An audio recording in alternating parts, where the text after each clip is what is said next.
Welcome to Cinematic Cravings. We just got back from the press screening of Fantastic Four: First Steps, and the headlines are screaming. Marvel finally stands tall post-Endgame. Early viewers are calling Galactus a cosmic earthquake that rattles your seat in IMAX, while critics say the retro-futuristic 160s visuals are a pure spectacle, perfectly balanced with a family-centric story. But are those raves legit, or just Marvel's PR smoke bomb? Today, we're tearing apart the hype and laying every real wow factor right in front of you.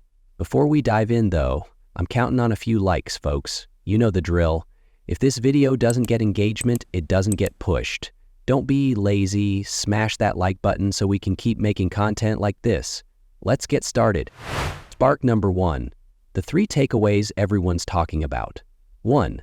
Galactus's massive scale isn't just eye candy. The sound design literally shakes the theater. 2. The team's chemistry, especially Vanessa Kirby and Joseph Quinn, is, according to critics, a mix of Guardians humor and the heart of the first Iron Man. 3. The 1960s aesthetic feels like a hard MCU reboot. It's not nostalgia, it's a fresh start. In a minute, I'll explain why these 3 points matter when we get to the post-credits rumors and the Franklin Richards chatter.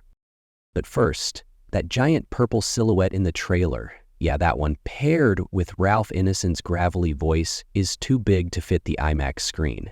Games Radar says it felt like a microquake in the auditorium. But here's the juicier nugget. Kevin Feige's real ace isn't Galactus. It's what Galactus wants. The rumor mill is ringing with Franklin Richards, a baby capable of swallowing universes. If that's true, it could shake not just the next Avengers film, but the entire Secret Wars chessboard.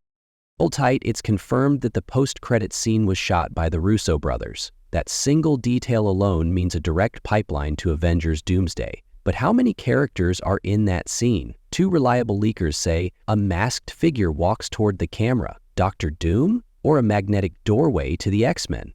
Could be either. Why am I this confident? Because leaked photos of RAF badge costumes smell like a perfect passport stamp for Magneto. I'll lay them out in a second. You haven't seen the movie yet, and neither have I, but we do have trailer breadcrumbs, official statements, and a Reddit stew that's boiling over. In this video, we'll crack Galactus's real target with 3 clues, then role-play the secret post-credits character in 2 possible scenarios. Let's jump to the hottest claim. Galactus's insatiable appetite in this film isn't aimed at a planet, but at the not-yet-born son of the Richards family, Franklin. Test screeners say they heard Galactus growl in the final act. 1 bite is worth more than the entire universe. Comic readers know Franklin's a cosmic battery powerful enough to rewrite reality. If the movie really heads this way, Fantastic Four family drama flips in 1 scene into the MCU's most dangerous hostage crisis. We'll dissect the 3 teaser shots that support the theory in just a moment. The mystery cameo angle is fanning the flames. According to the leaked post-credits script, there's the clank of armor echoing down a dark corridor and a greenish glow. Some audience members swear they clearly saw Dr. Doom's silhouette. Others claim a magnetic shimmer herald Magneto. The fandom is split.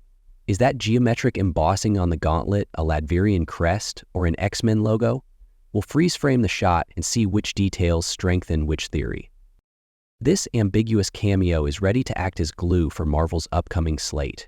Insider whispers say the edits of Avengers, Doomsday, and Fantastic Four are running almost in parallel. The Russo brothers directing the post-credits scene isn't chance. The opening of Doomsday is planned as a direct reaction to Galactus's moves.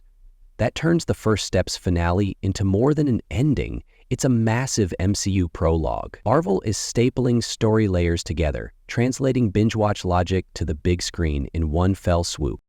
On the technical side, Michael Giacchino's score has sparked its own debate. The composer's theremin vibrations collide 1960s sci-fi vibes with a powerhouse brass orchestra.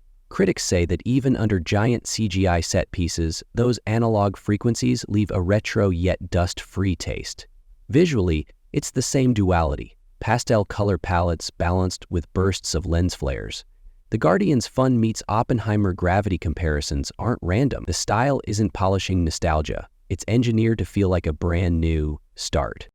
So how do this trio, Galactus's Franklin fixation, the nameless armored cameo, and the cosmic bridge to Doomsday lock together. The key lies in the theme of family. While Marvel preserves 1960's innocence, it also emotionalizes the cosmic threat through family stakes, pulling the audience into a personal crisis. Whoever the cameo turns out to be, it signals the first dramatic access of the new phase. Next, we'll break down, step by step, how that emotional engine might evolve into X-Men or Secret Wars. We haven't hit the deepest dig site yet. The moment everyone keeps buzzing about after the screening was Silver Surfer's first stance. When Julia Garner appears in that mirror, smooth armor, less flexing, more dream sequence vibe, the atmosphere flips from space opera to mystic journey. Viewers describe the Surfer not as a blind servant to Galactus, but as the universe's conscience. Thanks to this fresh take, the character instantly feels rich enough to seed a solo spin-off. Marvel's planting a long-term investment with a single frame. Another standout element is how the four-person team's internal squabbles stay genuine despite the cosmic threat. Sue and Johnny's playfully sharp digs, Reed's logic-driven leadership, and Ben Grimm's unexpectedly emotional buffer role make audiences feel like they're watching super-powered siblings arguing in the backyard. Critics say the crack the joke but don't break the heart rule is executed perfectly. The humor doesn't dilute the drama. It drags Galactus's menace right into the viewer's personal space and deepens the tension. The 116-minute runtime surprised everyone. Marvel's been roasted lately for nearly 3-hour behemoths. Here, scenes don't stretch like a phone book. The pacing is clockwork. Audience members say no pointless side quest. Everything clicks into place. With that rhythm, the theater's energy never dips, and as soon as the lights come up, people dash to social media. They're testing a model that's not longer, just livelier. And that's the critical fuel to keep the post-credits chatter blazing. Technically, Giacchino's score splices antique theremin waves with modern brass, boiling two eras under one roof. Visually, soft pastel backdrops are constantly punctured by metallic textures, merging the 1960's Faith in Progress vibe with today's cosmic dread. Critics call this double-layer design old Hollywood fandom smashed against Blade Runner skin. The result? The audience is smiling with nostalgia while facing a world-building architecture they've never seen. What pops in the action department is the avoidance of thoughtless CGI showboating. The most talked about set piece? Reed's elastic arms stretch to the breaking point while Galactus energy turns the entire scene into a purple current. Doesn't just sell effects, it uses the actors' faces to crank the tension like a thermometer. Reports from IMAX theaters say the sound design creates a gut-level echo that makes seats tremble. The visual punch becomes a physical jolt, keeping viewers on an adrenaline edge all the way to the post-credits scene. Now, let's zero in on that single leaked frame. Metallic footsteps echoing down a dim corridor, a greenish reflection, and a vague relief on the armor's shoulder. One camp reads the silhouette as Dr. Doom arriving with the Latveria crest. The other argues it's Magneto bending the magnetic field onto the stage. Observers note the light refraction and diagonal lines of the armor lean more toward a Doom design, but backstage chatter about test prints resembling the X-Men logo keeps the theory alive. Marvel's leaving the dual ambiguity on purpose to keep the debate boiling. Running parallel to the cameo war is another rumor cranking Franklin Richards' mutation potential to max. In the comics, Franklin can rewrite reality. If the film shows him as just a baby, he could be both Galactus's target and the spark for the mutant universe. It's a smart move, organically tying Fantastic Four family drama to the mutant question and paving the way for an X-Men reboot. One big question sticks in the audience's mind.